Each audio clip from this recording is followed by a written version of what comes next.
Hey everybody, welcome to day 36. We're in our home stretch. I'm going to hit on a few topics, miscellaneous topics these last few days, but we really covered insulin resistance and blood glucose response this 40-day challenge. So today I want to talk about a topic in a different way today. I'm not going to tell you what the topic is yet. I will share a story real quick that my mom, who's 79 years old, had a hip replacement in the middle of June. A long story short, she's still in therapy. Now, normally a hip replacement today, you're walking around in 3 or 4 days, no problem. But she's still not released from therapy. And she's likely not going to be able to walk without a walker, even though before she went into the hospital, she was able to walk without a walker. Now, I say these things because we're all getting older. And my mom, by the way, is not overweight. Okay? I say these things because we're all getting older and we're going to witness our body continue to deteriorate. And here's the thing about it, guys. There is no doubt that exercise is beneficial for the body. Many of you heard me say a million times, stop running, start walking.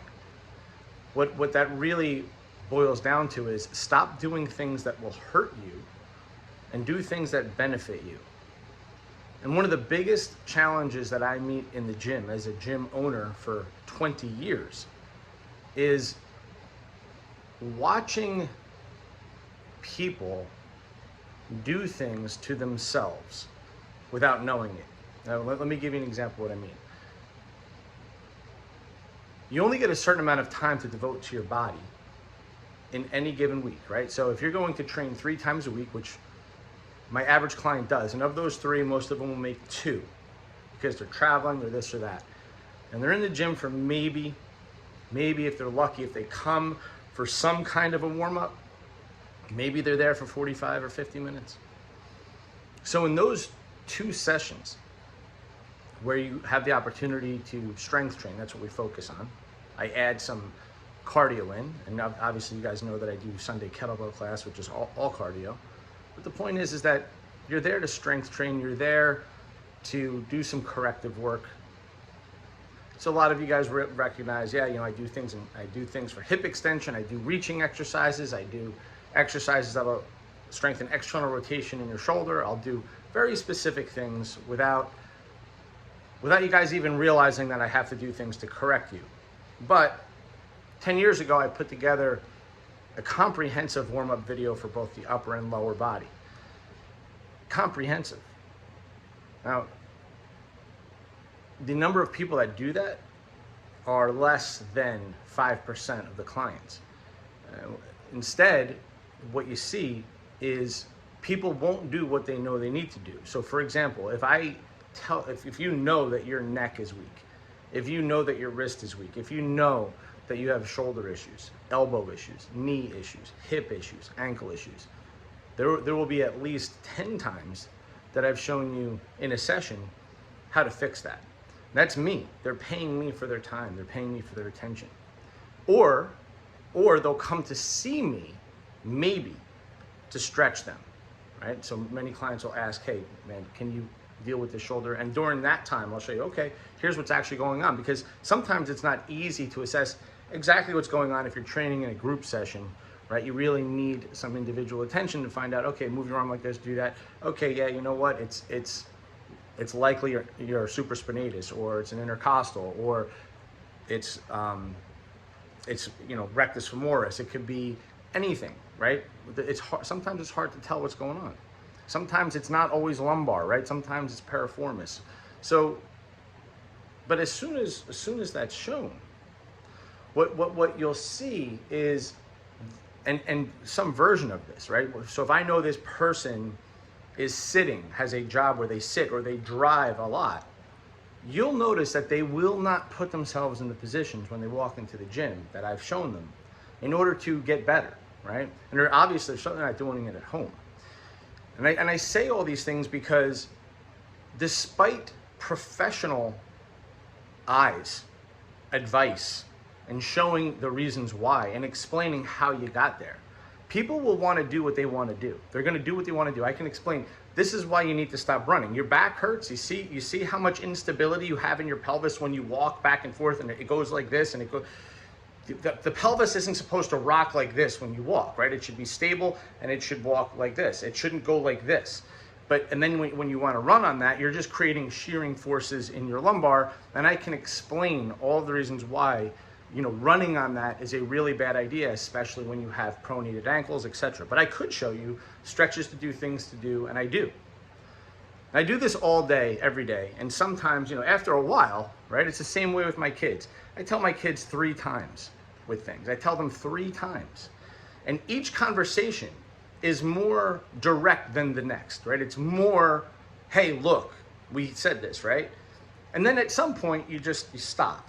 At some point, it's no longer a conversation to have. It's just that person is opting to ignore your advice and do what they want to do. And that's fine. And we'll work it into the workout itself the best we can. And the reason why I'm saying that is because the focus of the workout now, or some amount of time of that workout, has to be devoted to what we call prehab, right? We're trying to prevent something from getting much, much worse.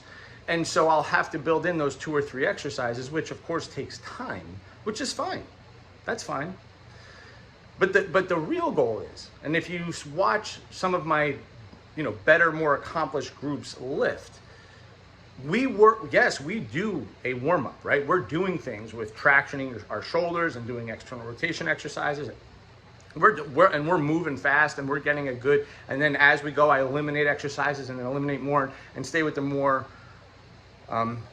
compound lifts. But the warm-up can last 25 minutes, depending on how strong that group is. The stronger you are, the older you are, the longer the warm-up is. I'm saying this because I can't tell you how many times, despite all of that, and my efforts to see these things, I'll still have clients when there's in the gym posters that say, literally giant posters that say, never train with joint pain. Okay, never do that. Okay, you eventually, and it happens at least once a month. Oh, you know what? My shoulder hurts. Okay, how long has your shoulder hurt? Probably the past month. Okay, well, why didn't you tell me immediately, right? Now, because that's why I'm there. Scale this to food, everybody. This is what's happening all the time as you eat. Pain is there for a reason. When you eat certain things, when you're digesting certain things, your body sends a signal, right? Discomfort. Or in the toilet, it's sending you a signal. Or your lack of ability to eliminate that thing because you're constipated. Or it's like mud going into the toilet bowl. Or it takes you 10, 12 minutes to get out of the bathroom. These are all signals that something is awry with your digestion and the food you're eating. And I could go into more detail about what that looks like, but you get the idea. If we're not paying attention to the signals of the body all of the time and asking the questions, like there's a 40-day challenge that I have people doing. And it's amazing how few questions I get on so many topics. When I know for a fact, some people have certain things going on, and I'm not going to ask the question for them, even though it's anonymous. You either want to fix yourself or you don't, because if you don't, you're going to wind up, as time goes on, with exponential problems. It's not linear problems. See, the aging process is exponential. After about 52, 55 years old, we know that the aging process, cellular senescence, and everything that goes wrong in the body is exponential, right? So the difference between turning 39 and 40, okay, as opposed to 79 to 80, that's like 3 years. So you invest in yourself, but what you can't do is shoot yourself in the foot when your goal is to improve yourself. You have to have constant communication with people who are trying to help you. You have to give them the time to assess you, to work on you, to get you to understand this is what you need to do. And a shoulder problem can easily turn into an elbow problem because the elbow is a hinge joint. Same thing with the knee. right? If you spend all the time looking at your elbow or looking at your knee and avoiding the joints above and below them, you're literally chasing pain, and you never want to chase pain in that regard. You want to find out what's the state of the joint above it and below it, and you address. But most of the time we're just icing our elbow. Same thing with food, right? We think it's we think it's the pasta. It's not the pasta. It's the gluten in general. It's the highly refined carbs in general that you're eating. It's not just the pasta. Or if you have a lectin intolerance, okay, it's not just the tomato sauce. It's not just the eggplant. I don't know what it is. Sometimes I can have tomato sauce, sometimes I can't. There's actually reasons why that would be, if you were interested in understanding, but most people aren't. And we have to get more interested in understanding the origins of our problems via communication, okay? So, guys, what I want you to do when you think about exercise, when you think about movement, I want you to all think about conversations that we've had in the gym in terms of what do you need? What can you do better? One of the things I started to do to do better for you guys is I started introducing a mobility and stretch class after kettlebell, which many of you have taken advantage of. And we focus on different things each week. Last week, this past Sunday, we focused on a bunch of stuff in hip extension. And then we focused on our necks. And everybody after class was going, holy shit, I can't believe how different my hips and my neck feel. But these are things that you could do in 2 or 3 minutes with your hips, 2 or 3 minutes with your neck to feel better every day. Because we all need better hips and better necks because we're sitting down all day with heads forward, and most people's necks are just really, really weak. Okay, so think about that, guys. Communicate, invest the time into doing the things that you know you need to do for yourself, both with food and with your body. And if you have pain, respect the signal and fix it. Fix it right away. Go right away, don't wait. All right, everybody, have a great rest of the day.